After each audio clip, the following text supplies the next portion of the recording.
The Heresy Accountabilibuddies Podcast is dedicated to all things Horus Heresy. This podcast delves into the grimdark universe where Primarchs clash, legions rise, and loyalties fracture faster than a Land Raider's track. But it's not just about the lore of the Horus Heresy. The Accountabilibuddies also explore the gaming side of things, from painting and modeling tips to product reviews and ideas to help you in your hobby.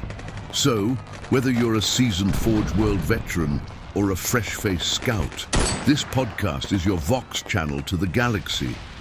Expect discussions on lore, modeling, gaming, and maybe even the shenanigans that your hosts somehow seem to find their way into. Remember, in the grim darkness of the far future, there are only two things you can count on: Heresy and your trusty Accountabilibuddies. And welcome to episode 143 of Heresy Accountabilibuddies. My name is Jack. I'm with my fellow host of Ryan, Duncan, Jamie, and John. Jack. Before we get too deep into all the shenanigans, let's go ahead and kick it over to a quick station identification. Do you love resin bases? Then go to our sponsor, Elric Hobbies, for all of your basing and basing accessory needs. Use code HERESYABB at checkout for a discount. Legendary Monument Hobbies. Monument Hobbies is a one-stop shop for all of your painting needs. Use code HERESYABB at checkout for a 5% discount on your purchase. Pop Goes the Monkey. Find maker of third-party accessory bits of arms, legs, backpacks, and more, where you can get 10% off your first order over $125 with code HERESYABB at checkout. Quick station identification. And thank you to our patrons. Without you, Duncan would not be as close to Old Springs Army as he possibly is, even though he won't give us any information on how close he really truly is. So before we go... I'm not close at all. Don't let him You lie just to you, offered folks. to build Jack an Ultramarines list, so I think you're thinking about it. See, No. See, I'm not thinking about an Ultramarines list for me. I'm thinking about an Ultramarines list for Jack, which means I have to build him a list that incorporates his horrible dice rolls. Because let's be honest here, Jack's average die roll is a 2. So I got to figure out a way to make that happen. I did in fact fail multiple cool checks, so that means I am uncool. So before we go too far into it, John, what have you done for hobby? Yeah, so my hobby has been a little psychotic this week. I got all of the Gallo Dark, the fantasy Necromunda Warcry crap. I got all those buildings dry brushed up. And so now I'm going to start applying washes and then maybe a couple more highlights and they'll be basically done. And that should bring me to 15 finished tables with those. Getting ready for January. I managed to move. Last week I moved all the display cases and everything. So this week I built a display case to fill in the hole I had in that wall, and then started putting my GI Joes up. Hopefully with the new display cabinet, I'll be able to put some of my own miniatures on display to kind of keep me enthused and painting more. And then today I decided to go ahead and crack open the next giant furniture project and put together the Magnus Secret Labs Magnus XL gaming table. So it's basically just a big metal topped computer desk that can go from sitting to standing. I got the 40K edition, so it comes with this really big 40K mat that goes on top of it. It kind of sucks as a mouse pad, but it's really pretty and it's magnetic, so it doesn't slip around on the table itself as you're using it. And so if you heard the Patreon episode, I was unplugging and plugging in wires and doing a bunch of other crap trying to troubleshoot some issues I had, but looks like everything's going perfect now. And with this table, the edges aren't beveled, so I can mount my podcasting equipment permanently without having to have it tied to some other table that's kind of sitting nearby. So Nice. Yeah, so hopefully I'll be a lot more comfortable while we're recording and doing some other stuff. That's pretty much all I've got. Duncan, what about you? Hobby-wise, painting-wise, I completed my Vindicator this week. Got it all done. It's sitting over there on the shelf now. I got first 10 Tactical Marines assembled. I was gonna hopefully get another 10 assembled today, but didn't get a chance to because stuff got away from me. So I'm planning on assembling 10 Tactical Marines tomorrow after work. So they're on my table. They'll be on my table to start getting painted this week. Those 2 batches. Plus, I've got one of my Centurions I'll get started on this week. And I got to play a game of Heresy with Jack yesterday, which would be Saturday the 4th, here in my basement, the Casa de Duncan. And we discovered that We're one turn away from playing a full game of 3rd edition. We're now officially one full turn of playing a whole one game between the 2 of us. So we're getting close. We're almost there. Jack, what was that unit of Terminators? Grave Wardens. Yeah, okay. We discovered that Grave Wardens should absolutely shoot Night Raptors, and then absolutely should volley fire again when they declare a charge, and then should absolutely not charge them and not successfully make that charge, because that did not work out very well at all. Because challenges are nasty, and even when the Night Raptors are reduced and you kill all of them off, the Praetor apparently somehow wins combat, which kind of put a really weird taste in our mouths about how it went. Well, if you remember correctly, originally I shot myself out of charge range and then failed my charge. But we wanted to really see how that whole entire interaction worked, so we made it happen. Yeah, and then it worked poorly, sort of, mostly. Yeah. But we did get to see a Typhon blow up 2 tanks in one shot, so that was really nice. Explosion? No, just its giant little template of hell landed on a Predator and a Vindicator. Got both of them. Penetrated both of them. Did 6 damage to each of them, and both of them died. I mean, that it was a terrain dense table, kind of way a lot of Heresy tables are, and I had a Predator parked right beside the Vindicator, and after I shot the Typhon with both of them and caused wounds to it with both of them, Jack returned fire and said, "That shit ain't happening no more," and my 2 tanks went away. So it happens. And then my second Vindicator, I don't think you can return fire with 2 different. You can't really return fire with 2 units. No, it wasn't a reaction. It was in his shooting phase. He shot one of them, and it blowed up. Okay. And when it blew up because of the template that clipped the other tank, and it destroyed that tank too. Okay. Yeah, and so then on my next shooting phase, I shot it with my second Vindicator and killed it. So laser Vindicators are nasty. I was gonna say laser Vindicator, right? Yep, I'm absolutely 100% certain that laser Vindicators are absolutely beastly. And I discovered a giant flaw to my list, and that is, other than the laser Vindicators, I don't really have a way to deal with Armor Value 14. So, what a shock. Duncan has a hand-to-hand combat list. I know we're all terrified by this. What a shock. I know. So what do Jamie and John do? They just sit back shooting. Way back in the back. This sounds about right. Jack, what did you do hobby-wise this week? See here, let me check notes. Played game with Duncan. Check. Wrote 2 missions for 30K. Check.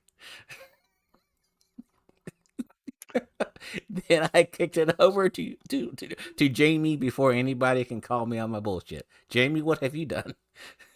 So checking list, call Jack on his bullshit. So I'll go ahead and call Jack on that bullshit. Hey, Jack, How much time did you put into writing those missions? For me, a lot. Count it in Fives of minutes, minutes. fives of minutes, whole fives of minutes, right? Um, I have shoes on right now and gloves. So you can't count that high, is what you're saying. That's the story that I'm. Oh wait, I mean, yeah, I still have these gloves on. The hand you saw was not my hand. Okay, so what you're saying is you spent some very small amount of time writing these missions that are kind of in depth and are not at all out of the book Yeah, no. and are like flavorful for heresy, right? Yeah, absolutely. Yeah, absolutely.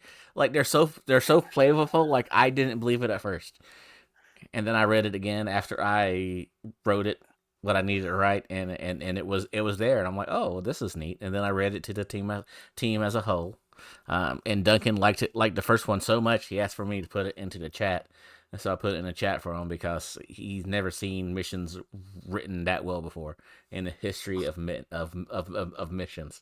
It was possibly the greatest mission that he's ever seen. People from all around town said, Jack, that's the best mission that I've ever seen. So I'm just gonna go ahead and say, Jack, did you use any special tools or programs in writing these missions? My computer. Performance enhancing. My computer. Did you use I typed it into programs? my computer. Did Skynet help you build these? I don't think there is a such thing called Skynet. Let's be honest here. Dave actually wrote the missions. Dave, Dave helped me. Dave is really the MVP on it. I had the idea. What you're calling your AI? And Dave gave it form. I told him what I wanted, and Dave made it happen. Thank you, Dave. Anyway, Jamie, what have you done? Jamie went. I think Brian's the last one. Well, I haven't gone, but go ahead, what have I done? Jamie? If you can look at the cameras, I was working on the largest freaking melta cannon of all time. Nice. And then this phallic. And then started working on these as well. And then So what you're saying is you worked on a lot of Titan bits. Yeah, I haven't had a lot of time. I've had a lot of birthday parties, had some family issues I've had to deal with. So I've been really literally single parenting the whole week. So my hobby time has been extremely limited. And I've also done some 3D layouts as well for printing things for people. They go choom choom choom or boom boom boom or launch launch launch type stuff. Chitty chitty bang bang? Yeah. Chitty chitty bang bang. Yeah.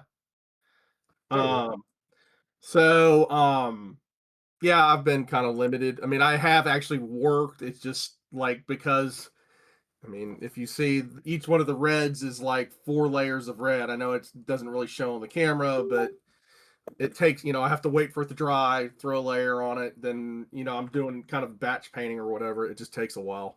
And same thing with all the metallics. It's like 2 or 3 layers of metals shaded and with shading on it. And then had to gloss everything with varnish first before I could start doing details. So it just takes a while. It's a Titan. It ain't gonna go fast. I ain't like Dave Dave up in Nashville or whatever that used to crank them out like crazy. Not Dave. Samson. Yeah, Dave Samson. Yeah, Samson. Fun fact, his middle name is Dave. Yeah. So yeah, I'm just not that fast a painter. So especially layering and trying to do shadings and blending. Anyways, but so Brian, I will say this, Jamie. From everything you've shown us, both just now and before, it looks that fantastic. Thing looks like it's coming along fantastic. It looks fantastic. Yep. Thank you. Very cool.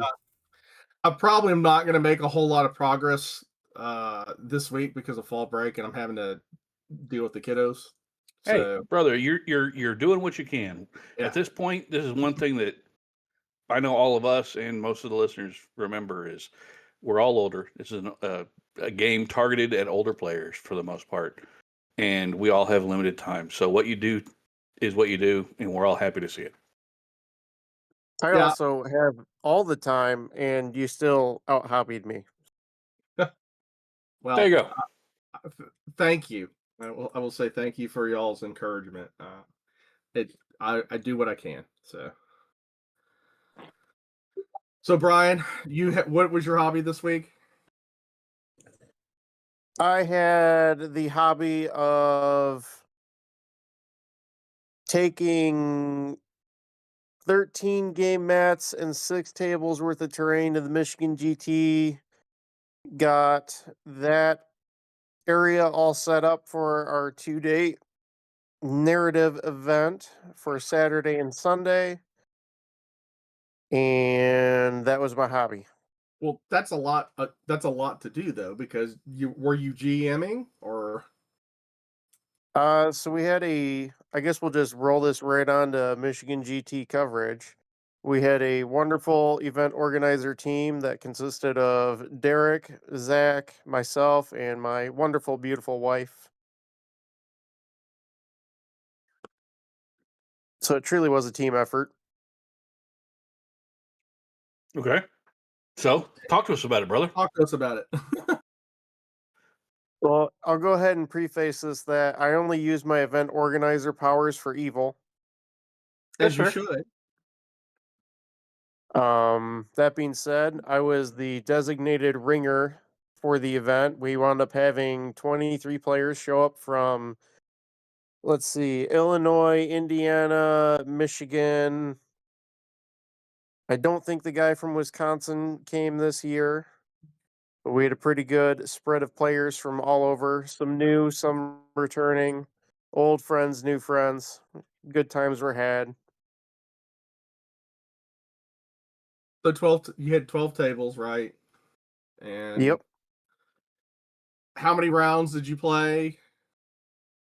We did 4 rounds this year. We did 2 on Saturday and 2 on Sunday, which I think overall the player base was very happy with. They found it a refreshing pace. And were y'all in sharing venue space with other games and? Yes, the Lansing Center where it was held at and the GT's been at for the past 4 years, I believe now. They have much like Adepticon and Schaumburg, they have one big hall that can be sectioned off with walls that slide into a retaining section. Mhm. So this year they secured the entirety of it, which was halls A, B, and C, whereas previous years they were operating out of a banquet hall across the lobby and just hall C. So everything that was in the GT was all in one big area, aside from a couple of rooms that were secured for some D&D events over the course of the weekend. So we were sharing it with the vendors, card players, Halo players, BattleTech players, everybody. 40K, Age of Sigmar, the Old World, which were right next to us. Bunch of great, cool guys. Fellow redheaded stepchildren of Games Workshop. So y'all had a pretty good turnout. Overall, the con had a pretty good turnout. Very good turnout. Cool. All right. So how'd it go overall then? Who all, not nationwide, but who all ended up taking on the win? Loyalists or Traitors? It was a Trader victory. And I can proudly say that I contributed greatly to this as a Loyalist Death Guard player. So proud of you. Well, I can't So- really say boo because I don't know really which side I'm on, I guess. Would that be accurate? Well, you are Dark Angels, so it Yeah. does fit. Yeah. So what was the narrative based around? We didn't really have it based around anything in particular this time around. We had started a narrative campaign based on a system at the beginning of the year, but with 2.0 fading out and 3.0 getting announced, We just kind of really had soft participation and nothing really went anywhere with the narrative. It was so bad that the last quarterly event I held, I had one player show up and we just sat there and talked for 9 hours and caught up. I mean, that's Not that happened that's before. yeah, not that that's never happened before at a con. So Yeah. But everybody's very excited about 3.0. The missions were a blast. Derek wrote all the missions. Okay. How did everybody seem to be doing with the transition from 3.0 or from 2.0 to 3.0, like coping wise for people? How'd that seem to go? Everyone seemed to have most of their rules down. You know, fairly well. There was still some confusion about statuses. There's some confusion about barrage firing weapons. Okay. I was talking with some of our veteran players about what they experienced with how list building works now and how you select detachments and all that. And some of them had a pretty good grasp on it and didn't have any struggles. Some players are still cutting their teeth on it and aren't sure what they think quite yet. I mean, that's fair and makes sense. still pretty early on. So yeah, I totally agree. I mean, the game at this point isn't even 6 months old. Yeah. So, I mean, we just now hit the third month, I think, since it was released. So, it kind of makes sense. Yeah. And yeah, I would say a lot of the veteran players that we'd had that I think all of us pretty much know at this point. A lot of the Indiana boys showed up. Um, they still hadn't gotten very many games, if any, of 3.0 in when they showed up and played this weekend. So even though they perused the rules and did theory crafting, it was still a fresh experience for them. Okay. And I want to say we had 3 players at their very first games of Heresy period were over the weekend as well. Nice.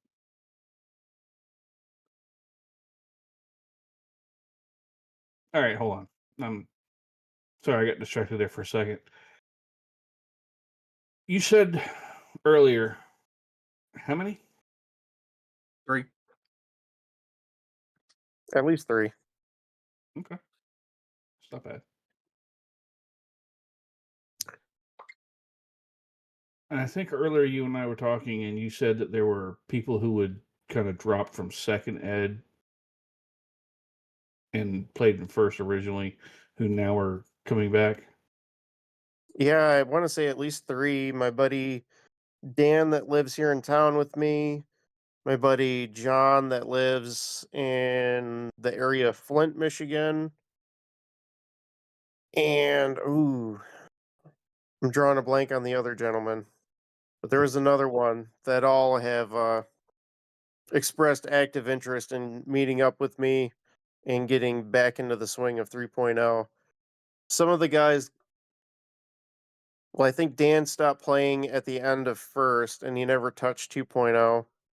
And the other guys kind of dropped out of second edition after the old world came out and got distracted. We all get hobby ADD sometimes. Yeah.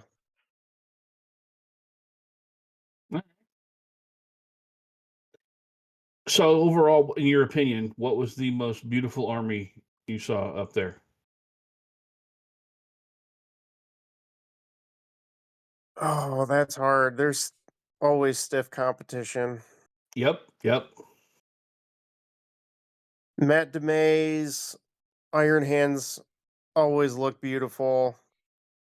Lemmy brought Iron Hands with some new stuff that just looked absolutely fantastic, including a converted knight that I will send you guys pictures of. Um, it kind of looks like he took a castigator and found 3D files, I believe, for something that looked very similar to a mech out of like Armored Core, Okay. and made just one impressively nice looking robot, very well painted. David Guest from Illinois, he had a very nice looking Emperor's Children army with a very nice display board to go with it. One of one of my returning veterans of first edition, Robert, he brought his Sons of Horus, and they are also a very beautiful army as well.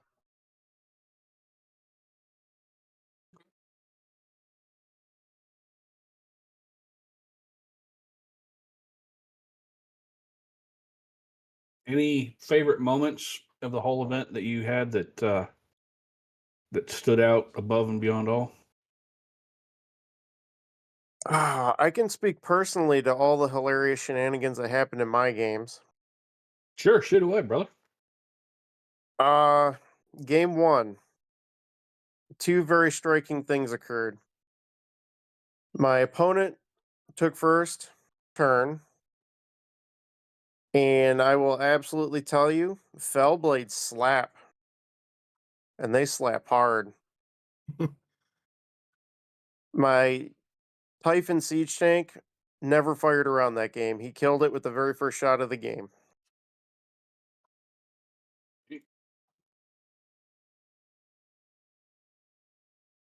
I had a 10-man unit of Grave Wardens with Praetor and a Centurion.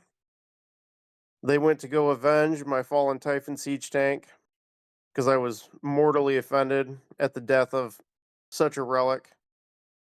Went charging up the board, hopped out of their tank. They caught a Phosphex shell from a rapier battery, panicked, and spent the rest of the game running towards the board edge. Okay. And as you do. Makes perfect sense. Game two was against a guy who had his second game of Heresy ever against me. He was rocking Night Lords. Okay. He also went first. And despite not having very much anti-tank at all, he crushed me mercilessly. Oof. I had a very good time hopping out with that same Grave Warden squad with two attached characters. They went running towards an objective that was held by one of his tactical squads. And they failed a 3-inch charge to go pummel a rhino to death with power fists, stunned themselves, and then could not claim the objective that they were standing next to. All right. That that kind of sounds terrible, but I can understand that. Oh, it was hilarious. Sevatar also murdered many a tactical marine in hand-to-hand combat. You would be proud. I'm already proud. Good. My Typhon Siege Tank secured its first kill in that game. And what was that kill? And he made his points back. He killed a tactical marine sergeant. Nice, nice. That yeah, that's absolutely worth all the points you spent on the Typhon to kill a TAC Marine Sergeant. Absolutely. Well done. Well done. All that ordnance and points expenditure and shells and ammunition and fuel to kill one dude. Bravo. He's making Jack proud. Yeah. All right. Anything else? Round three, I did not ring in. Derek, one of the event organizers, played with his Death Guard. Okay. So I got to just cruise around and catch up with people, check in, see how things were going. Round four, I played against a good friend of ours, Kurt Miles, Yeah. one of the Indianapolis guys. Cool. Kurt's good people. Very good people. He was running his Mechanicum. And Let's see. We had a lot of fun, goofy stuff happen in our game. All right. My Typhon Siege tank made its second kill of the event. He killed a almighty tech priest.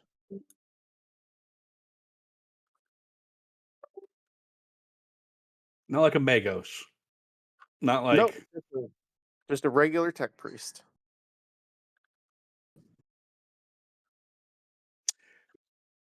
Brian. I gotta Yeah. ask. Typhon, big, huge tank with big boomy gun, right? Yep. Big blast, big splat gun, right? Yep. One tech priest Yep. and one sergeant. Yep. Is that all your thing killed all event long? Well, it's funny that you mentioned that. Kurt's next turn, he killed it with the super laser cannon on a Thanatar. My Typhon exploded, killed one of my own rapier batteries and one of my own rhinos.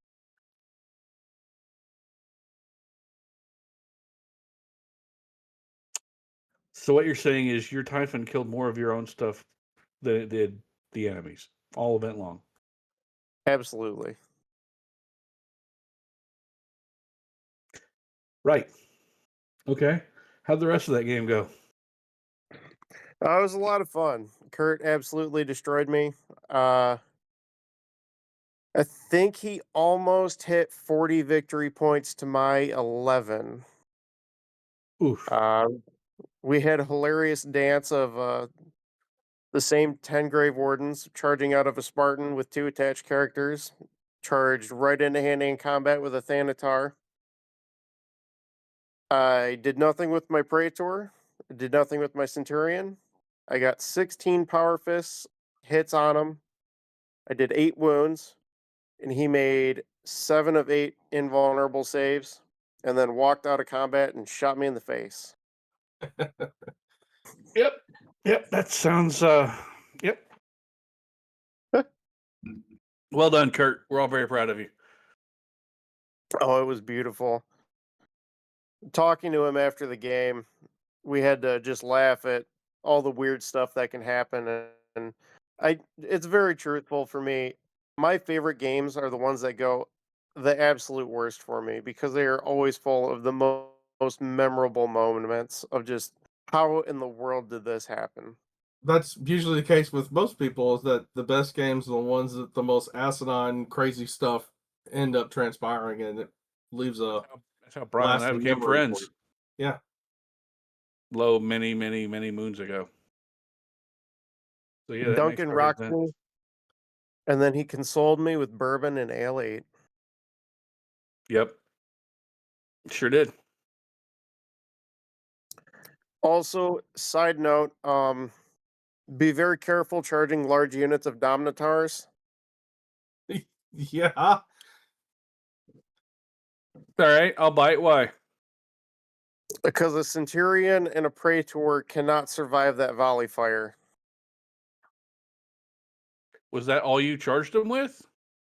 Well, yeah, he killed everybody else. Oh. Well, I mean, that makes sense. Doesn't do it. Yeah. That's why I'm using jump packs right now. Because I don't have to worry about volley fire if my setup move will get me into you. Yeah, it's a legitimate strategy. It is. Well, does that cover pretty much everything hobby-wise and Michigan GT-wise? Yeah, pretty much. Cool. John, how about some news? I know there's not a lot, thankfully. Yeah, there's a little bit going on. Let me get it pulled up. All right, y'all see it? Yep. Mm-hmm. Okay, so this week for previews, we're finally getting all those Space Marine captains we saw earlier. So we've got the Iron Hand guy, Kanak Var, Indominus Terminator armor. Be really good for doing some conversions. Yeah, it'd make a The good white- speed breaker. Yeah, and the White Scars captain on a jet bike would be really cool to get. as well as a couple of sets of dice coming out for Iron Hands and White Scars to steal for your Heresy events. And then Space Marine Captain with Jump Pack and Relic Shield. Probably some cool bits in there to steal off of people. From Warhammer merch previews, we've got a bunch of Squig Myths related stuff. There's a Chaos Star and a Servo Skull brass ornaments. A bunch of 40k gun and a Servo Skull keychains. Looks like we've got a Blood Angels and generic Marine purity seals coming out. And then some Inquisitor and Space Marine wreath buttons or ornaments coming out as well. And then Space Wolves are getting an ugly sweater for Christmas. They also announced the Drop Site Massacre book that we saw previewed a while ago is coming out in audio book and normal book soon. Spear of Ultramar, a new Heresy Ultramarines short story audiobook is coming out. Dreadwing, another short audio is coming out. And that's really all the official GW stuff. It looks like they're still continuing the Tale of Four Generals for Heresy as well on Warhammer Plus coming out. In the not so distant future, Games Workshop is coming out with a Warhammer Day, and so it will allow you to pick up one of two special edition miniatures. A really cool Chaos Lord. It could be a nice conversion for a Moritat or someone with a really cool cape. And that same Space Marine Captain looks like he's getting a release there. The stores will also have this reversible art poster. So on one side, it's going to be a Space Marine getting armored up, and the other side is the new Age of Sigmar Chaos Dwarves. And there's a collectible coin that comes out with an Indominus Terminator on one side and a Sigma Marine on the other. Or you can also get a Space Marine pouch. These little pouches they have on their belts. It says it holds a bunch of dice in there. And those will all be at GW stores. I think it's on October 17th. 25th, the 25th of October. Yeah, it's all those, everything's a 2-week pre-order now. Yep. And so when you go in, depending on how much you spend is depending on which one of the freebies you'll get. And if you drop 200 plus, you'll get all of it. I think it says there. You get all three. You get the pouch, the coin, and the poster. There was also an article this week about a preview for the next Kill Team called Dead Silence. It comes with a bunch of Space Wolf scouts and a bunch of Tau stealth suits. The Space Wolf scouts have a bunch of really cool stuff that will be easy to steal bits from for your Heresy armies. All the backpacks are covered in hides, and then there's a bunch of different totems and things, including a rune priest in the scout armor, which would make a really cool conversion fodder. And then a little Fenrisian puppy as well. They've also announced a bunch of more books are coming out from DK. Most of us remember those from the traveling book fairs as kids. So you've got the Warhammer 40k character encyclopedia that comes with a Captain Titus miniature for Space Marine 2. That one's just out now. There's the Words of War, a book of Space Marine quotes. I think that'll be definitely an interesting one. And then one I really like the look of is the Art of Warhammer video games. This goes all the way back to Dawn of War 1 and every video game that's come since then. Just a bunch of different art pieces. So they previewed Deathwing video games and Total Warhammer 3. Just a bunch of really cool collections of all those different art books that have come out in all the different games. Nice. Where's the actual beginning for that art book? Do you know? Does it only begin at Dawn of War 1? It just says art through the years. So yeah, it Okay. doesn't say much. It just shows the Dawn of War 1 picture in there. That looks like the oldest one that's pictured on there. Okay. They dropped another article called Warhammer Art Through the Years. This was just a neat article to look through and kind of get some nostalgia. At the old Space Marine 3rd edition box art, Marines in a line, the 7th edition box art with the Dark Angels. really isn't good for radio, but it's a really cool article with a bunch of cool old artwork if you want to go back and look through it and kind of see how things have gone from grimdark to brighter colors back in the 80s to what it looks like now. Warhammer merch dropped a whole bunch of new Salamanders themed shirts. So you've got kind of a generic Salamanders with a Marine looking straight on. This looks really close to something like we'd have for a poster. You've got the Salamander logo with a Marine with a flamethrower, and then some Leagues of Votann shirts as well. Ultra Pro has dropped all of their 40K aligned merchandise. So this is all stuff made by Ultra Pro. They usually make card sleeves and books and things like that for organizing collectible card games. They're starting to team up with GW to make things that go with 40K. So you've got deck protectors, so sleeves for all the data slate cards. You've got data slate card boxes, as well as a dice tower and different folding dice mats. I think one thing that's pretty cool is, I clicked on it here, this is called a dice scroll. So it's got a zippered pouch on the side. You can put a bunch of dice in, and then it unrolls so you can have a place to roll your dice on it. I don't know. I mean, it's cool, but I don't know if it's $48. $50. Yeah. What seemed really expensive to me was this dice tower. Oh It's my just God. a deck box for $75. It's got the 40K logo on it, and then some of the logos printed on the inside. It's just a dice tower for $75 made out of fake leather. And then they've got play mats as well for mouse pads and things like that. Those aren't that bad, but that dice, the dice tower and that scroll thing you see. Oh, what about the folio that's $77.99? Yeah, so they also made folios for holding data sheet cards. They've also come out with exclusive, I don't necessarily know how exclusive they are, but they're specifically designed to hold the data sheet or data cards that came out from GW in these folios. I mean, I know So from like baseball cards and other type of card games and stuff that the stuff they make is really good. It just seems like GW's tacking on like a really big GW tax on all this stuff. Yeah, exactly. And so these book folios are basically, it's like a zipper binder from elementary school, but the middle of it has a bunch of clear plastic sheets so you can put your data slate cards in there. Your NID logos. Yeah, it's something you can steal for like organizing for events and things like that. Would be kind of cool, but not at $77 for a book. Yeah. Unofficial stuff that came out. So Angel Giraldez posted that Vallejo is coming out with a new line of true metal metallics. Vallejo is usually the go-to for most of us for painting metals, and they're coming out with a bunch of new shades of colors. And he's also come out with a new true metallic metal book that goes through how to use these and combine them together. The kind of sample image is a very well painted Saturnine salamander, and so that thing does look amazing.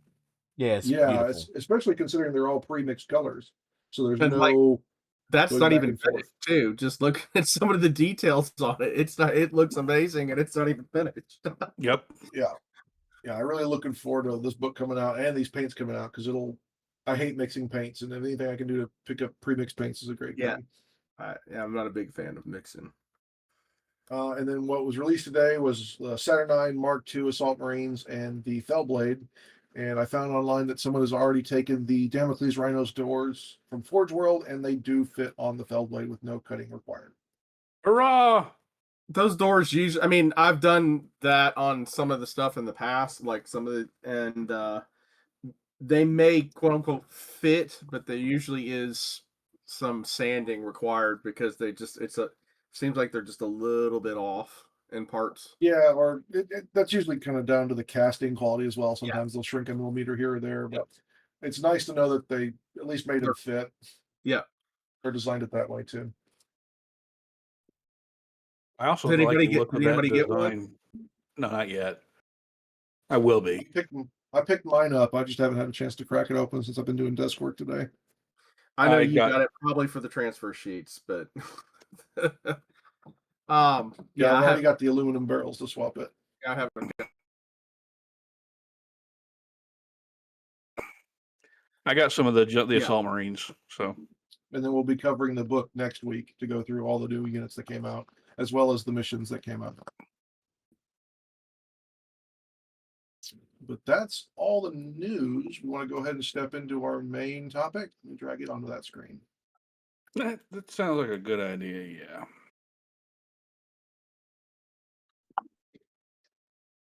So our main topic tonight is the Inductii PDF. So all Inductii come with a special rule called, oddly enough, Inductii. So a unit containing any models with this special rule may never select a prime advantage. So you'll never be able to take any of the special prime advantages on any of these units in this list.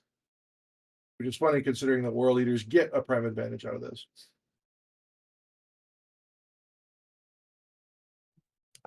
It's a weird advantage, though. Yeah. So out of all these, they're either going to be despoilers or tactical marines that are based on. Jamie, you want to start us off with the Dark Angels? Hold on a second. I don't have it brought up yet. Okay. Go to somebody else first because I just closed it.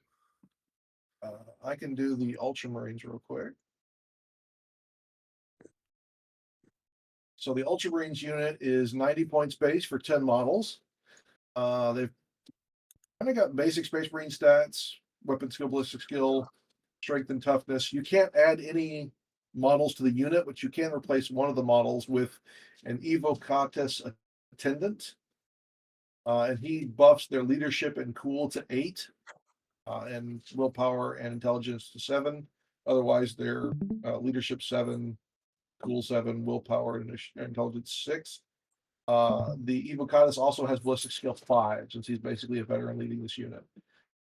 2 of the models in the unit can swap their bulkers for anything from the Legion Special Weapons list, which is really interesting. They can take a Vexilla, they can take normal Legion equipment, they can take bayonets or chain bayonets. The Evocatus can take anything that normal sergeants can have, so they can take melee weapons, they can take Legion pistols, they can take combi weapons, and then he can also take melt-the-bombs.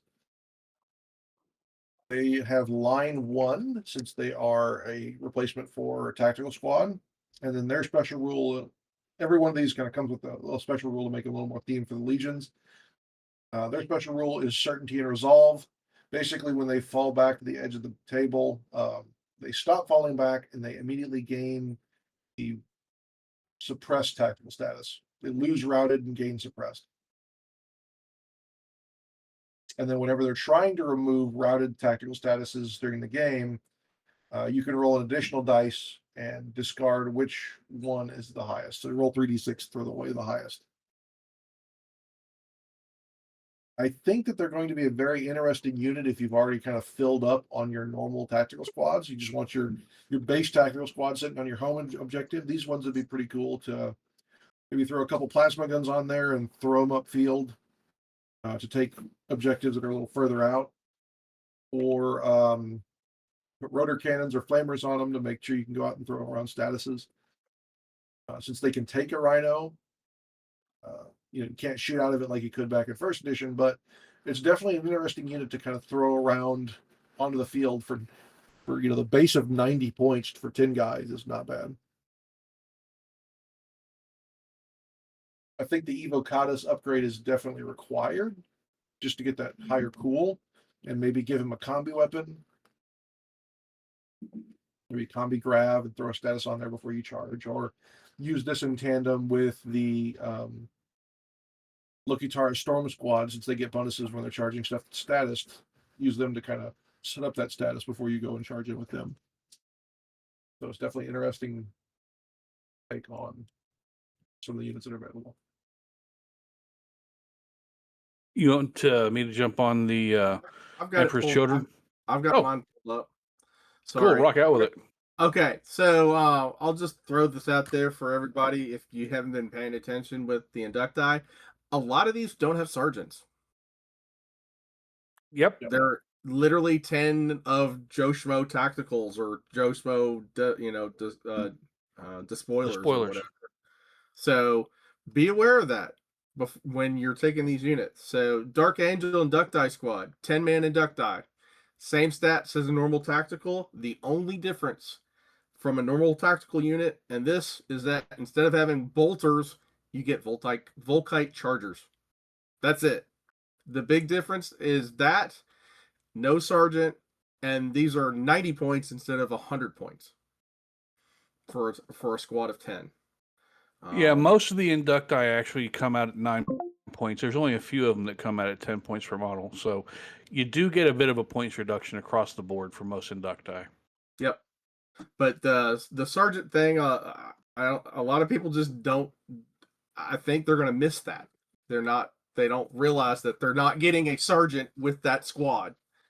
It's literally all just dudes shooting, or all dudes chopping, or whatever. Yep.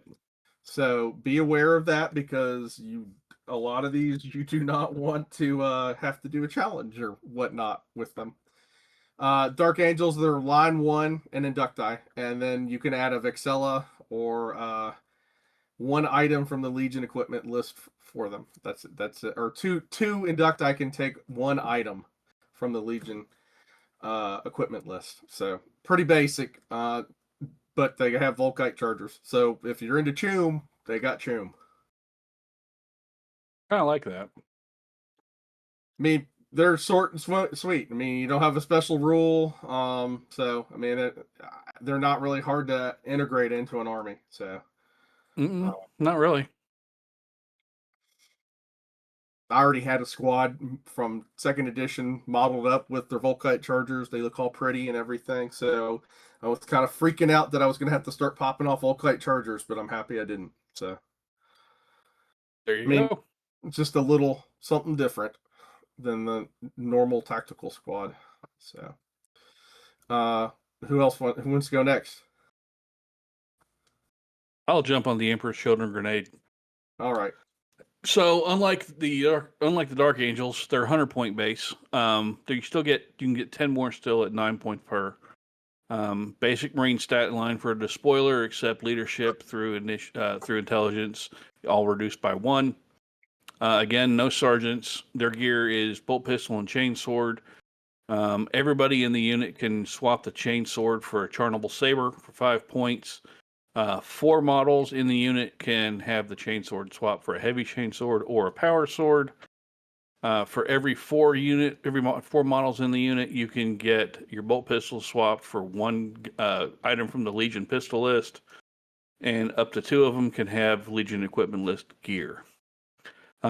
They've got Vanguard 2, so that's just like the spoilers. They've got Inductii and they've got Perfection Embodied, which is actually kind of a neat rule. So I'm not going to read the whole thing, but here's the summation. In the shooting phase, when you get shot at, and someone's trying to put a tactical status on you, you get to discard the worst result in the shooting phase. So you roll 3 dice there, and you get a 2, a 3, and a 6 in the shooting phase. You can pitch the 6 and you get a 5 total. Whereas in the close combat phase, you have to discard the best result. So say you get the routed, you're going to test for routing, and you roll a 1, a 5, and a 5, you would have to and be forced to discard the 1. So it's kind of give and take. They're okay when you get shot, but when they get to close combat and they start losing they start taking more actual hits to their sense of immortality and awesomeness and perfection. So it starts playing hell with their actual mental state. So that's actually a really kind of cool for them, I think. It's flavorful. It doesn't make them the best. It doesn't make them the worst. It just makes them something fun to play with. And I like that. Who wants to do the Iron Warriors? I'll jump on the Iron Warriors. So this looks like it was kind of based off a tactical squad. They're 90 points, 10 inducti, an additional 10 for 9 points each. Come with bolter, bolt pistol, frag grenades, crack grenades, line 1, expendable 1, impeccable advance 1, all very Iron Warrior-y.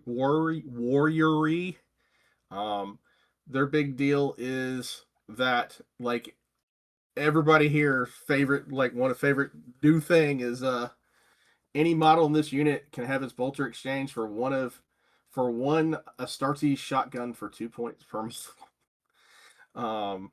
so they like shooting stuff with the 12 gauges or 70mm riot guns.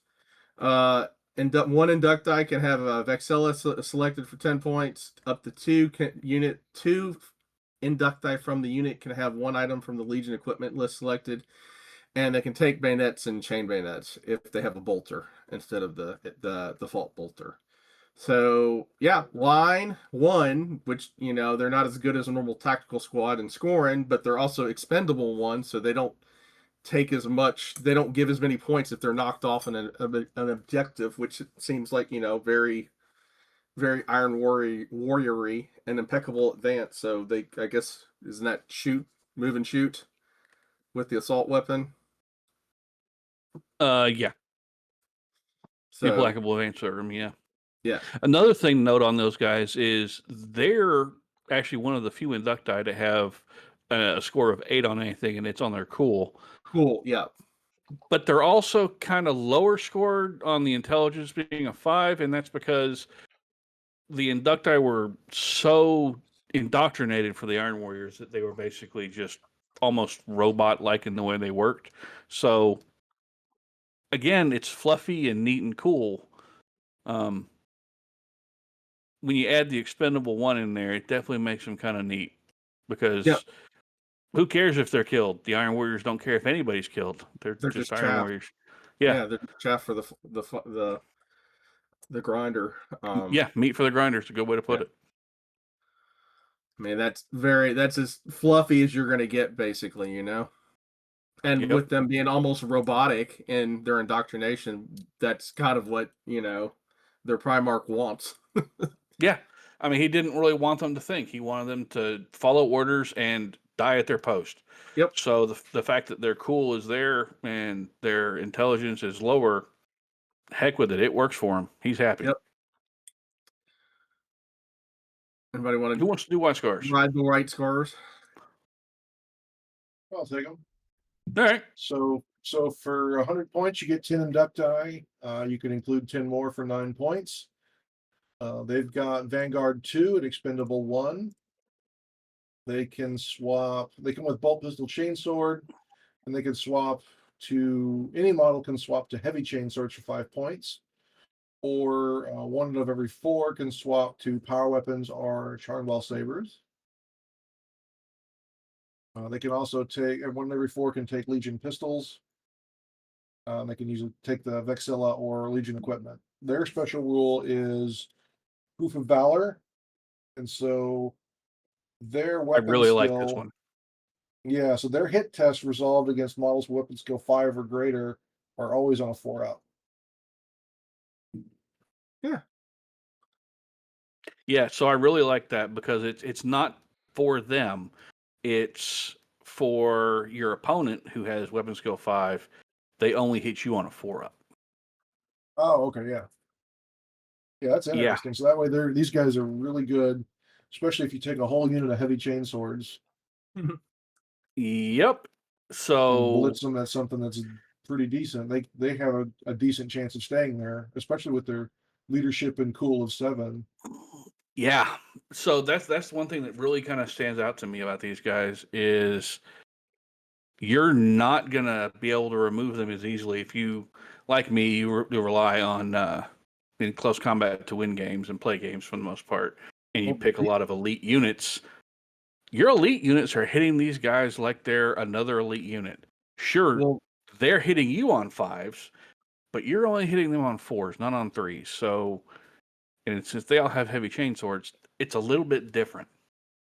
Plus, they're expendable and Vanguard too. On top of that, Yeah, Vanguard 2 Vanguard and 2. Expendable 1. That's nice. That's really nice.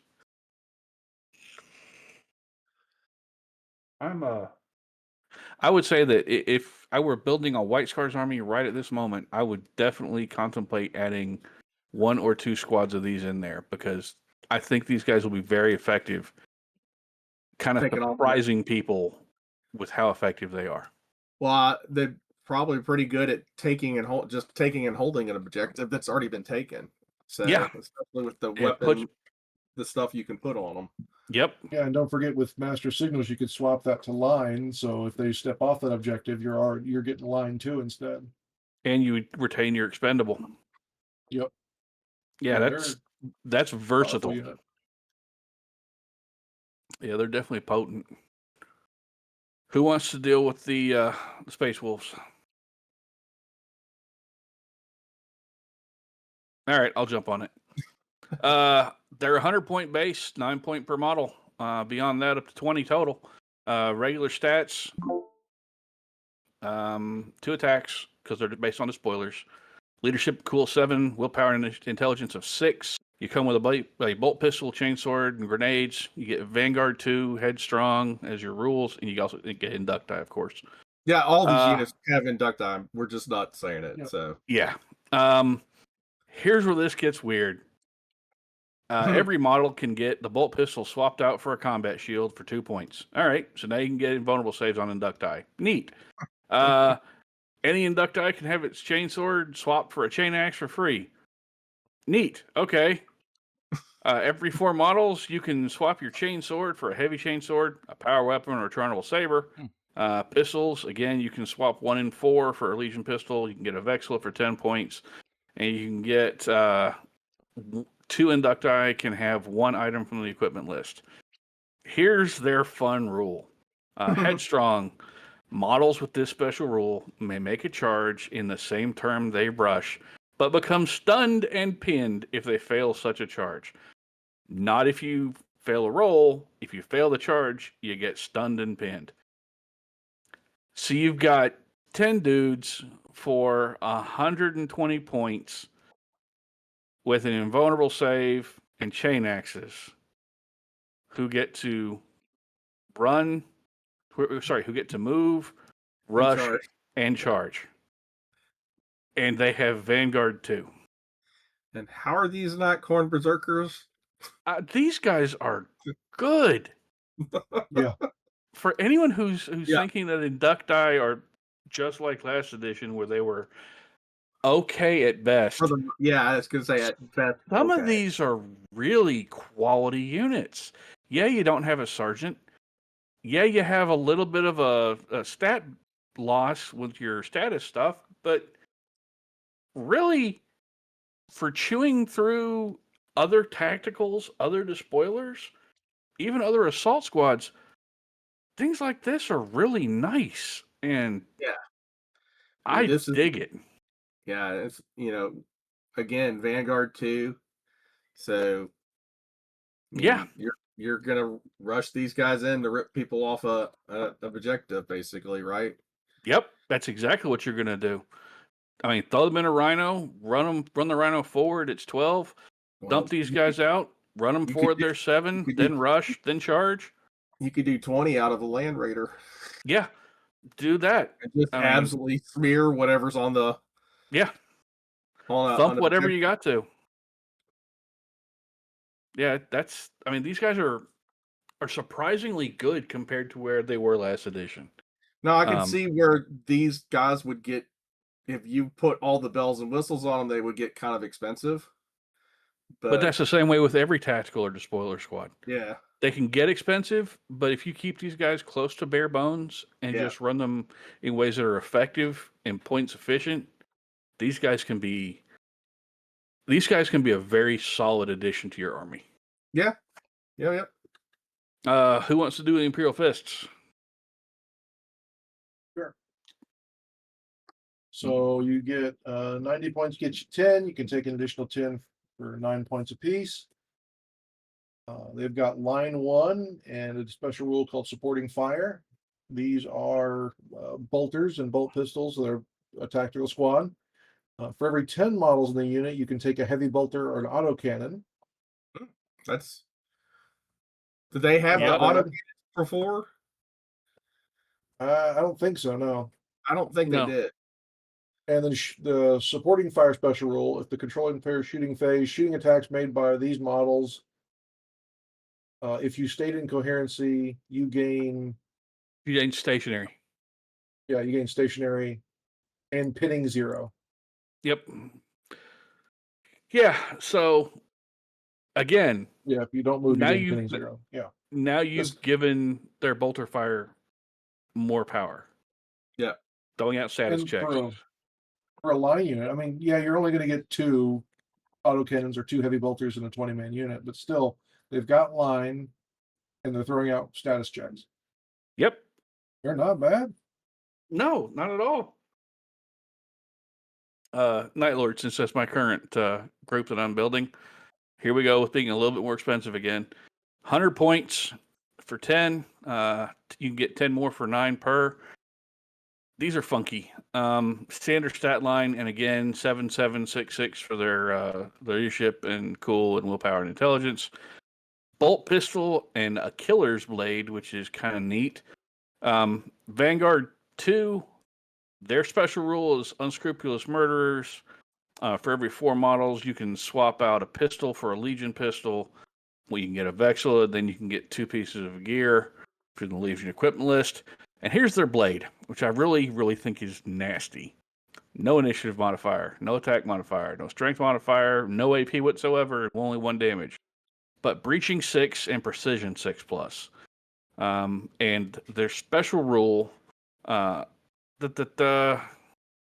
unit which contains any models, this special rule may have the Art of Murder Aftermath option selected for it in step 4 of the resolution subphase.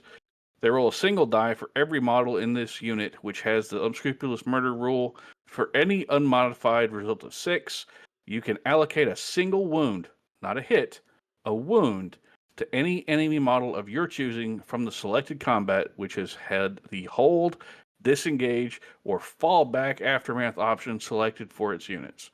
These units have an AP of dash and a damage of 1 and are resolved immediately. So you come with a little bitty murder dagger. It's a prison shiv. Breaching. Yeah, you've got It's prison shivs shiv. that are breaching 6, so you're getting through armor. Precision 6, so you can pick out sergeants and things like that with those Shake armor their piercing Vexilla. saves. It's sharp. Yeah. Shake their Vexilla so that way you're winning combat easier, and then they Yep. fall back, and then you're getting your Art of Murder. Yeah. I mean, yet again, it's a murder squad.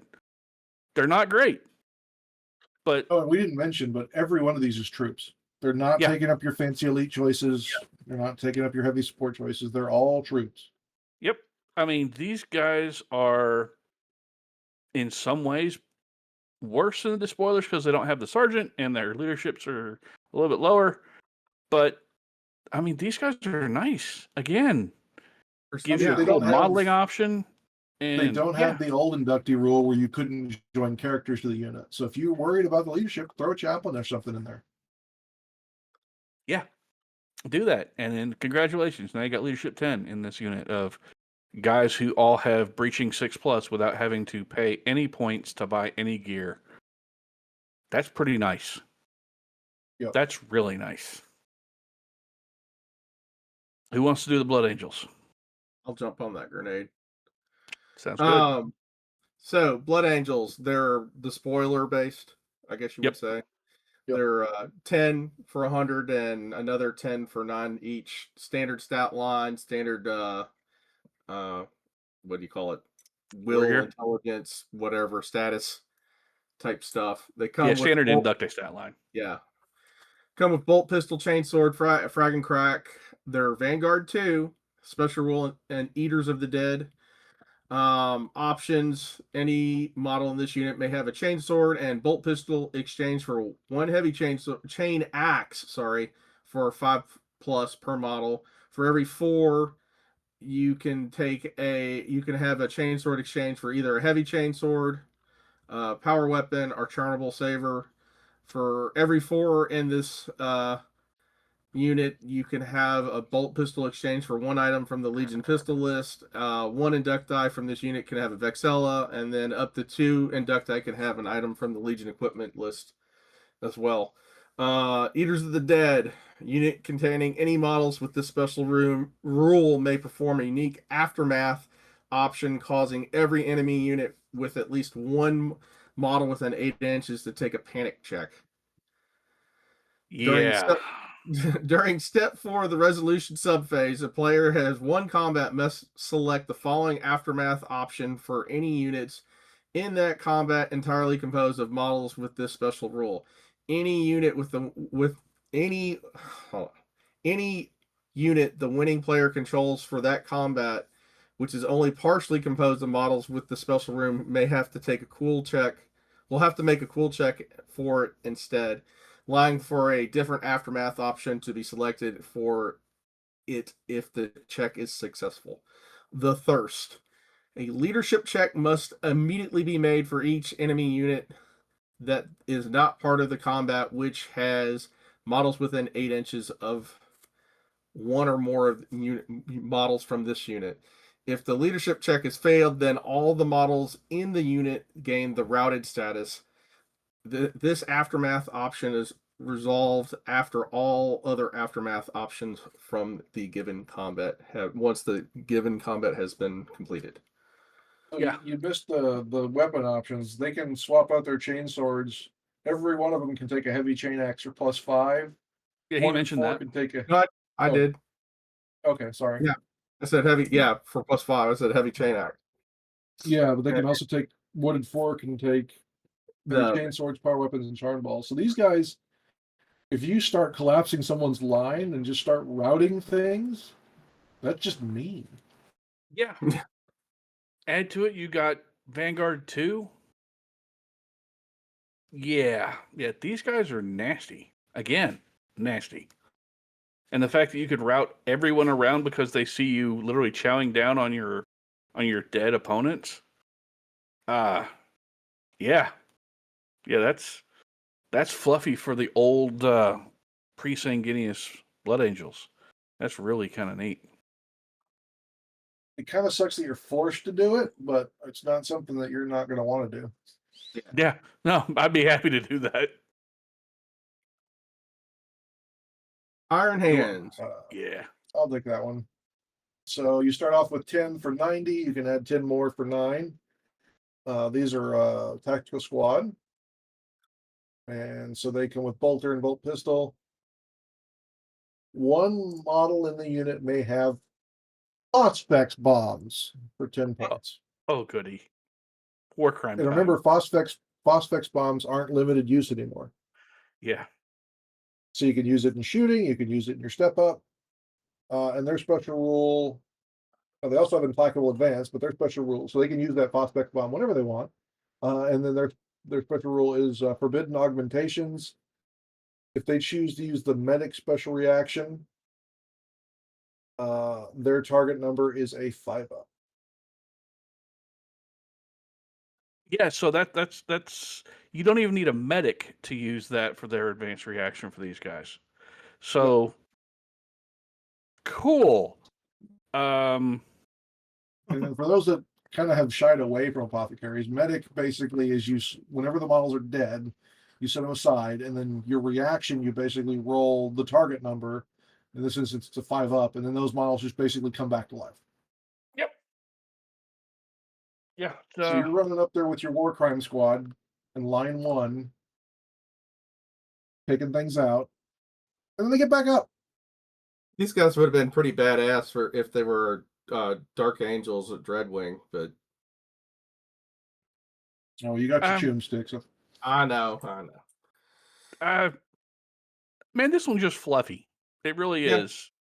It's fun again, and I like the fact that it sits there and allows them to show off the cybernetic replacements of. Oh no, I didn't die. You just blew off my robo arm. I'm still here. Ooh ah. Yeah. World Eaters comes up next, so I'll jump on them. These guys are 100 points. They deserve it. You can get 10 more at 9 points a pop. Standard Inductii stat line, bolt pistol, chain sword. You get Vanguard 3, so there's one better than Despoilers. You get Heedless, so you don't ever have the ability to score an objective. You get Impact for toughness, so on your charge, your toughness becomes 5. You also get Ravening Madmen because of course you do. Every model can have its chain sword and bolt pistol exchanged for a heavy chain axe for 5 points. For every 4, you can get a heavy chain sword or a power weapon or a charnable saber for its chain sword. You can also do the whole every 4 for 1 for a pistol. You can get a Vexil and 2 pieces of gear. You don't get any other rules. So the World Eater's base rule allows you to swap your chain sword for a chain axe for free. So now you've got a unit of guys who, on the charge, have toughness 5, have chain axes, have Vanguard 3. You're hitting them on 3s because of Ravening Madmen, but they're still getting their other bonuses from Ravening Madmen. I don't see how this is anything other than a straight upgrade, ignoring the Sergeant loss, for Despoilers. They're just good. For 110 points, you get the Vexil on them. Yep, you don't need any other special rules. Enjoy Vanguard 3. Enjoy Heedless. Enjoy being T5 on the charge. What's The Heedless end. do? You can't score objectives at all. Gotcha. So you just throw these guys at objectives trying to take people off them. Yep, you throw Yep. these guys at someone else holding an objective with a tactical squad or what have you, and watch as they either eat them off and score you 3 points or bounce off and no one cares. Yep. Just worthwhile. Oh, I'm sorry. They do get a single, one more thing. If an apothecary unit, which only includes models with the World Eater trait, is selected to fill a Prime Force org slot, the following Prime Advantage can be selected to Butcher Surgeon. All models in an apothecary unit gain the Ravening Madman and Exhortation of Butchery, which means that you can actually select to put these guys into, or put your apothecaries into whatever, and you can select for the unit to become Lost the Nails at the beginning of your charge. So this isn't specific to them. This is This is not their just get a Inductii. new. No, this is just a new prime advantage for apothecaries, is what I'm saying. Like, you can take this if you don't take any Inductii. Oh, it's just a bump for the World Leaders. Yep, nope. I like that. I like that a lot. Yeah. So any apothecary in the World Eaters armies now has a brand new prime advantage. They could just hand Very out nice. Lost to the Nails. Brian, you want to do the Death Guard ones?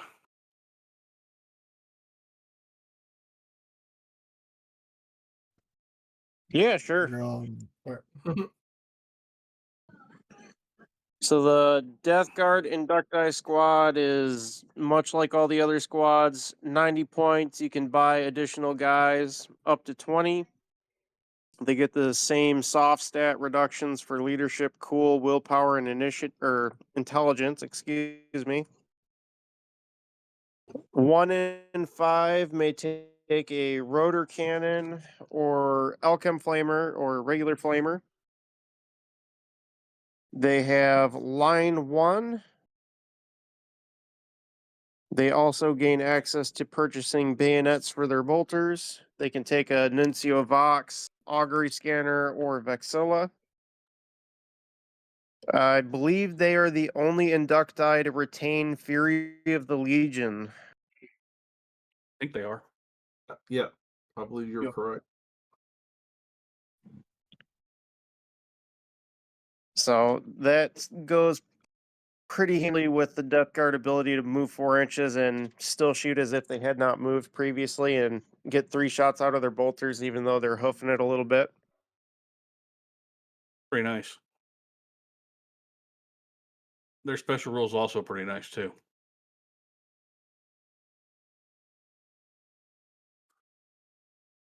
They can never be routed Yeah, due to shooting. Yeah, from shooting. Yep. That's from pretty shooting. pretty beefy. I mean, you can still be, stunned and all the other stuff, but from shooting, not removing 25%, no, that's nice. That's really nice. I only have one minor complaint about them. Yeah, what's that? It seems like everything in 3rd edition, and it's been like a progression since 1st edition, the Death Guard are getting less and less rules, benefits, or flavor that revolves around them being more durable. And they're more leaning heavily into the shooting abilities and poisoned weapons, which is cool and all. It's just I already have access to Alchem Flamers in so much of the army already. It just kind of doesn't wow me. No, that's fair. But now you have But this access is to those in the actual troop slots. I do to a degree because I could take a combi Alchem Flamer on a sergeant, Yeah, okay. That's and fair.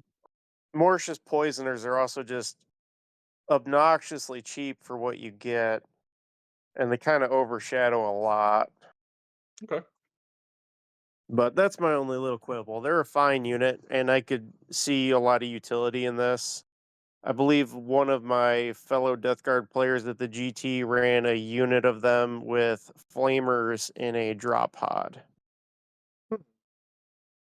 Nice. and he was pretty happy with the results. Dig it. John, you want to do Thousand Suns? Yeah, so this one's definitely a little more wordy. So you get 10 for 90 points. You can add 10 more for 9 points a model. This is another Tactical Squad look-alike. So they've got line 1, a new special rule called Unattuned Practitioners. For every 4 models in the unit, you can swap your bolter for a Volkite Caliber. And then you get the usual Vexilla and Legion equipment, bayonets, chain bayonets. Unattuned Practitioners gives you a new specific arcana called the Prospering Arcana. And so you get access to 2 special powers, the Etheric Guidance Psychic Power and the Unattuned trait. So the Etheric Guidance is a blessing that targets you. And take the focus check, gives you a manifestation check. If the manifestation check is successful, then all ranged weapons in the unit, excluding those with blast, gain breaching 6 up. That's nice.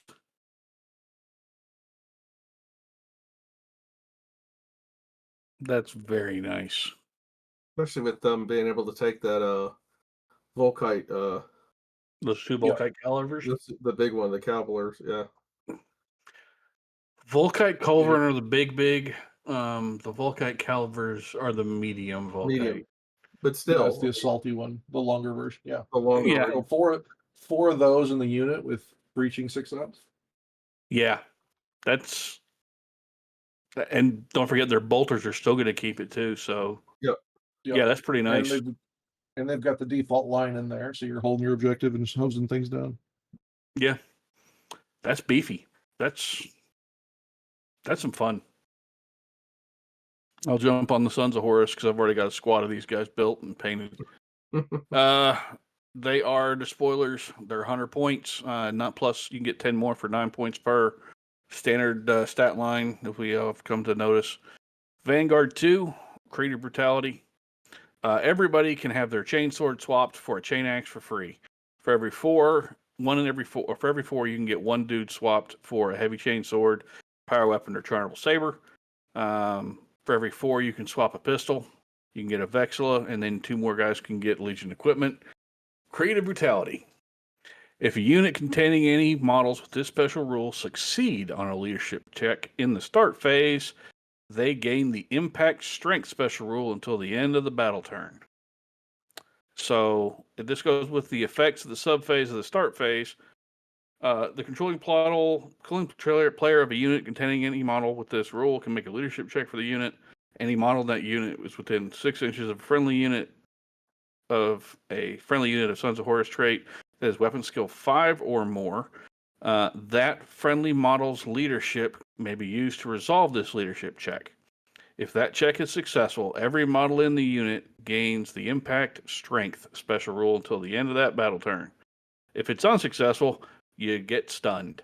So your buddies beside you who have a better weapon skill than you get to use their leadership to take your test, and then you become strength 5 base for that turn. Plus, you can get your chainsword. So these guys are striking. Sorry, your chainsword swap with chain axes.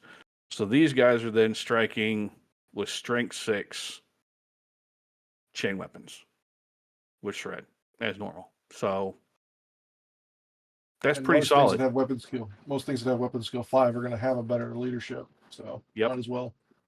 And these guys still are, again, the spoilers. They don't have line, but they got Vanguard too. So they're good to help throw into combats. Even against bigger, beefier targets, they're going to be good because they're going to help you chase everything down, kill everything off of objective, and then score points for doing so. So that's nice.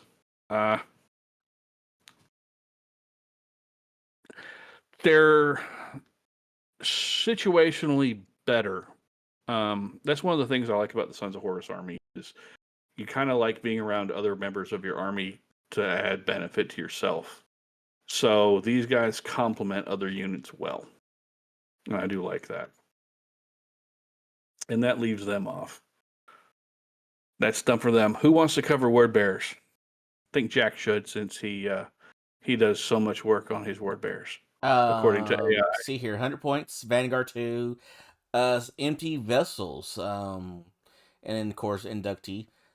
See here, it looks like any model unit may have its chain sword and boat pistol chains for 1 heavy chain sword for 5 points per model. So does that mean everybody can replace it with heavy chain swords?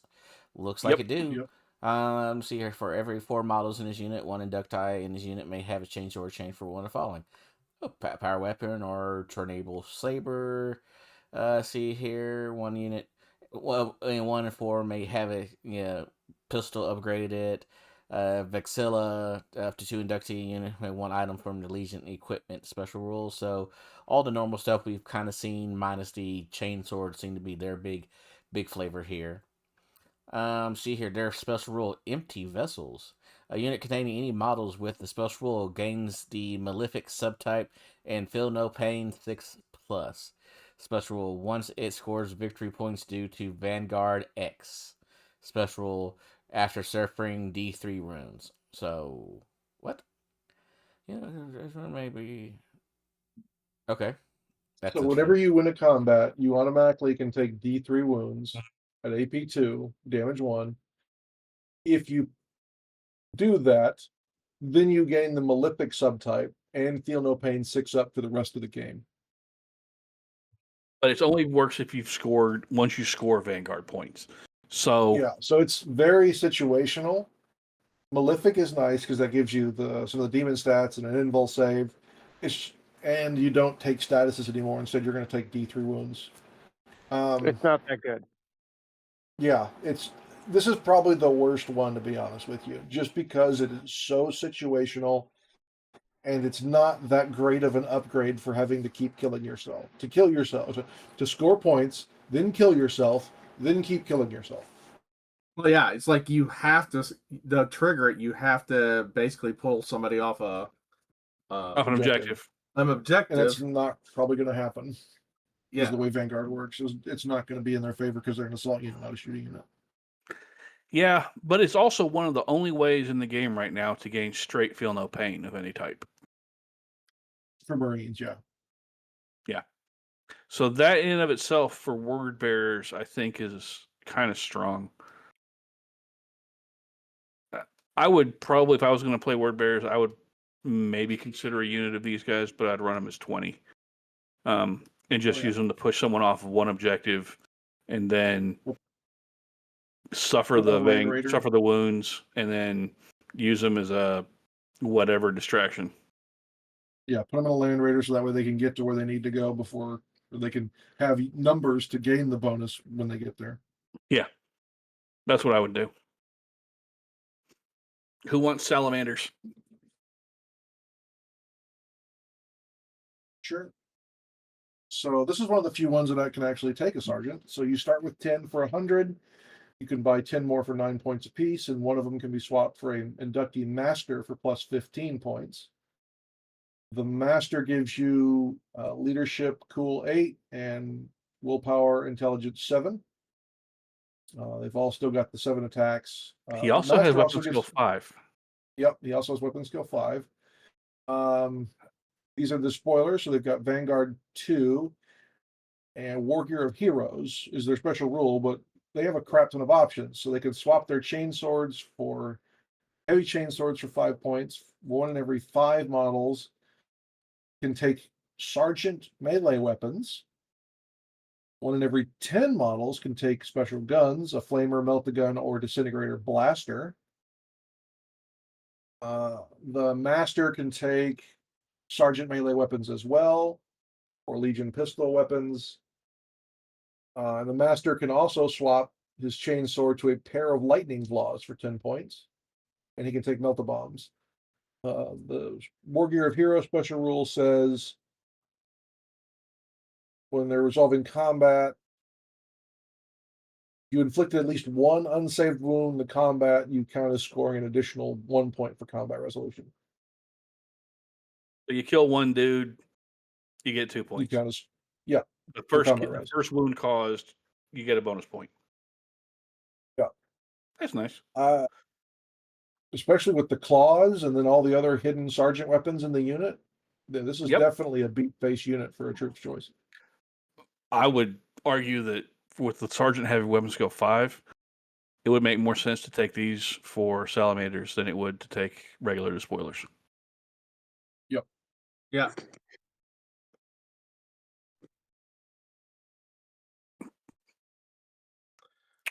Who wants the Raven Guard?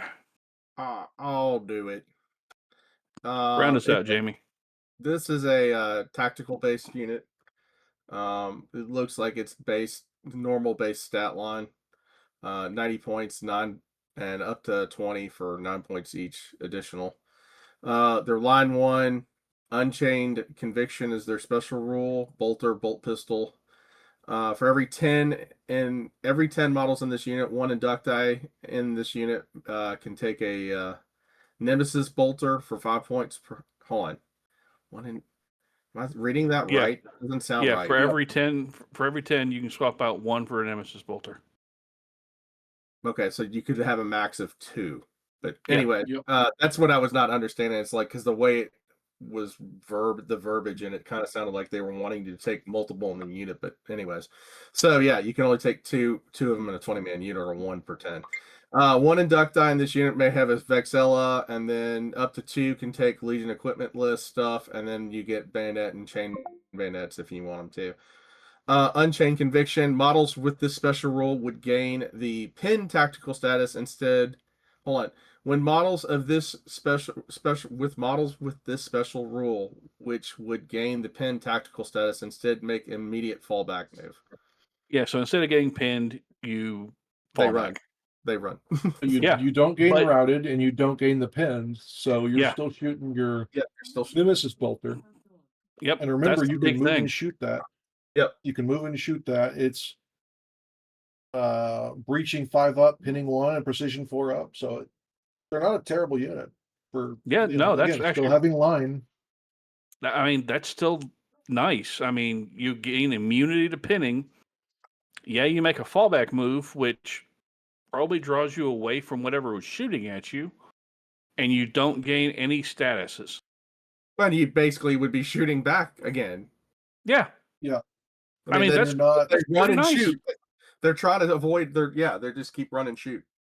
Imagine being the Vanguard unit that's like, oh, I'm going to pin you. And you're like, nope, I'm off the objective. You don't get anything. Yep. That's nice. Again, this is another example of something that's flavorful and fun and fitting for the actual Legion and the unit.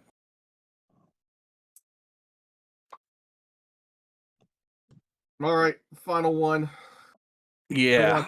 Who wants it? Alpha Legions. Yeah. See here, they have bolt pistols and bolters. So you take that for what you will. 90 points. You can add 10 more people to it. Line 1, treacherous lore. Ooh, spooky and inviting. They can lure me in, baby. Oh yeah. Yeah, this my is God. a tactical. For every Jack's 5 models been in hanging unit, out you with Dave too can much. exchange this bolter for a combi weapon. 1 inducting unit may Voxilla, yada yada. Up to 2 may have 1 item for leading equipment, yada yada. May upgrade to bolter's bayonet, but their special rule, treacherous lure. Hey, sexy.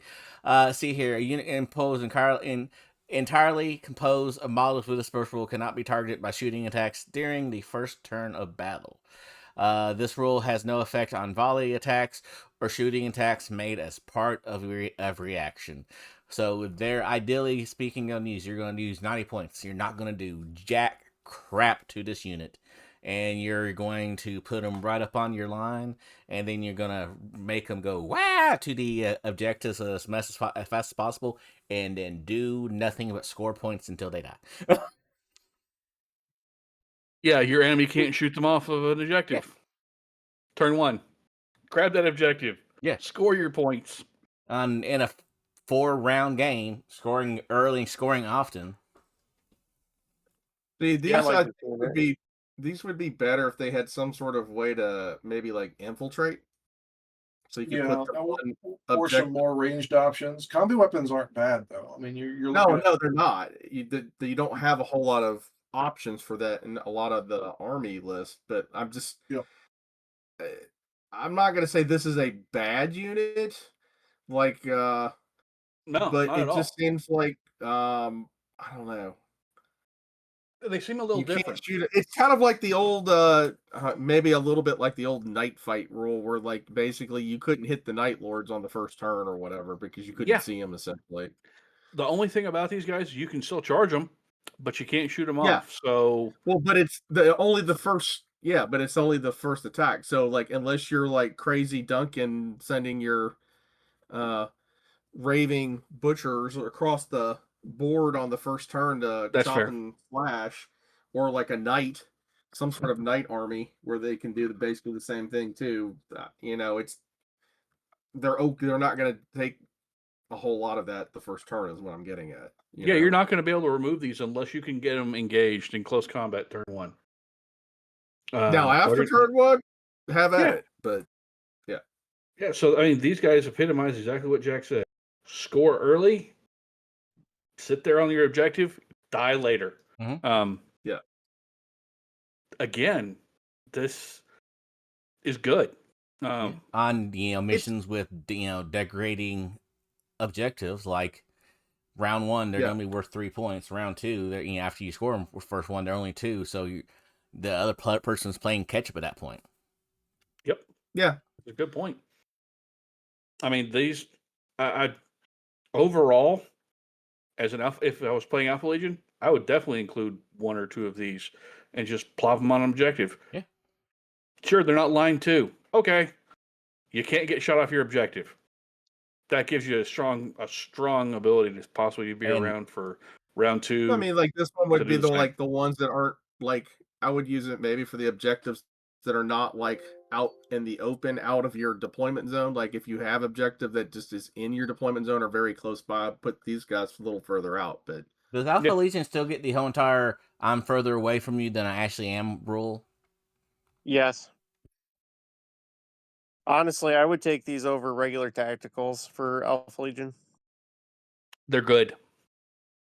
And they're cheap. I would probably still keep some tacticals, but yeah, I would take a lot of these. Because you don't get their normal tacticals are still line 2, and you still get Fury, but I would definitely throw some of these in your list. All right, that's the end of the Inductii, guys. I think it's a solid statement that every single one of these is a solid unit that bears looking at for inclusion in almost any army. Except for Am I wrong? Yeah, okay. One of them is not that great. whereas it is only situationally good, whereas the rest of them are actually good. Yeah. But I mean, the other thing is they're cheap. Yep. Cheaper. So, I mean, some of them are like good. Some of them are, just, they're above average. And then there's only really the word bearers one, which is highly situational. Yeah. So, I mean, overall, I would say bravo. I would say some of the ones that were actually really good in the first, like second edition one, kind of lost out a little bit on this, but they're not bad. Yeah, I don't think there's a single one of these units that can actually be pointed at and say, no, this unit is bad. Right. Yeah. Well, I mean, yeah, as we said, the word bearer one is when it works, good, but it's just situational. Yeah. I'm a fan of almost all of these. I think all of them are fluffy. They definitely fit with their legions. They definitely say, yes, this is something I think I would possibly want to bring to fit into a narrative event, because they do. Some of them are stronger than their original counterparts. Yep. The Alpha Legion one, run those bad boys up and sit them on a center objective right in the middle of the table on turn 1. You can't beat that. You can't get shot. The salamander one looked really good too. The salamander one is very solid. Throwing nice sergeant gear into dudes, having a sergeant baseline who with weapon skill 5 on them. Yeah, I'd grab them. And claws. Yeah. Or other sergeant gear. Yeah, I'd absolutely take that guy. I'd take that squad. The World Eater one. Yeah, the World on Eater the charge getting tougher despite getting hit on weapon skill 3. Nope, makes sense to me. I like them. Like I said, the Night Raven one was pretty cool. So was the Night Lord one was pretty cool too. I mean, everybody getting breaching 6 for free. Please, yes, I will take that. With literally homemade prison shivs. So yeah, prison shivs that give breaching 6 up and precision strike 6 up. Yes, thank you. That's a direct improvement. I mean, the Space Wolf one, giving them the ability to move, rush, and charge. Yep. And having an invulnerable save from combat shields. No, that's great. That's great. I mean, stuff just fits really well out of here. I'd say all of them are very thematic to their Legion sires. Let's say that. Mm-hmm. I mean, overall, I wouldn't say there's really not a non-take. I mean, they all would be very good in pretty much every army. Especially if you're trying to squeeze in some points someplace else, you may want to grab one of these instead of a normal tactical squad or a normal Displacer squad. So, agreed. Absolutely agreed. I would call just about every single one of these, like I said, something that you could definitely consider for a game. And even the one that none of us really are all that big of a fan of, the Word Bearer one. Yeah, I mean, it can be good. I mean, there's not the Dark Angel one just is not great, but there's nothing wrong with it. I mean, I'd say Volkite Chargers for free. Yeah, I mean, that's not bad at all. No. So, tell us what you think. This is absolutely I'll go ahead. Since I'm already starting. I was going to say, the viewers, and listeners, tell us what you all think about them. I mean, because I've heard some people say all these absolutely pretty much suck, and I've heard other people say the exact opposite. So, let us hear back from y'all. Tell us if you have reasons why you don't like these, or like some in particular. Please let us know. That's fair. I think this overall PDF is an absolute win. Yeah. For free, definitely. We'll get our Black Shield rules as well. Yeah. I look forward to seeing if this is where we're going direction-wise in amount of flavor being put into individual units. I look forward to seeing the flavor that they put into Black Shields and Shattered Legions. I really do. I wonder how complicated the Black Shields and the Shattered Legions are going to be, because it seemed like a lot of people wanted them in 2.0, but the rules were just ungangly. I mean, they were the really 2.0 difficult. rules were kind of hard, and where the designers in the game specifically said don't include them in events. That Right. felt kind of like Well, a then cheap slap. They also came out like 3 months before it rebooted, so not like we Yeah. got a ton of time to run them anyway. Yeah, that's fair. No, it was like a year. Yeah, it was Just felt like it like wasn't very long. early. It was like February, March, I thought, when they came out, like the year before the reboot. But Yeah, it just felt like it wasn't that long. I agree. But yeah, I wonder where they're going to end up going with them to make them flavorful to be what they're supposed to be, but like make them actually so that their people will use them. So, John, Jack, I know both of you play Ultramarines. Would either one of you consider using the Ultramarines, guys? I already built 6 squads. I just need to build a few more special weapons because they can only have Melta, Flamer, and Plasma before. So Okay. Jack, what about you? I love John so much. With like 90 points, I get to sneak in multi meltas, which good or bad, Melta sneaking guns. in special weapons are fun. So yeah, for 90 points, yeah. And he gets to be Ballistic Skill 5 for the Intendant. Jeez. I think the sleeper hit's probably the Iron Hands one with his unlimited With the- bag of Yeah, Phosphex grenades. the Phosphex grenade. The war crime bombs, yeah. That's Yeah, nasty. I think That is was the sleeper that one. was the one that immediately jumped out to everybody on the Michigan Discord. I believe it. That's unlimited Melta bombs.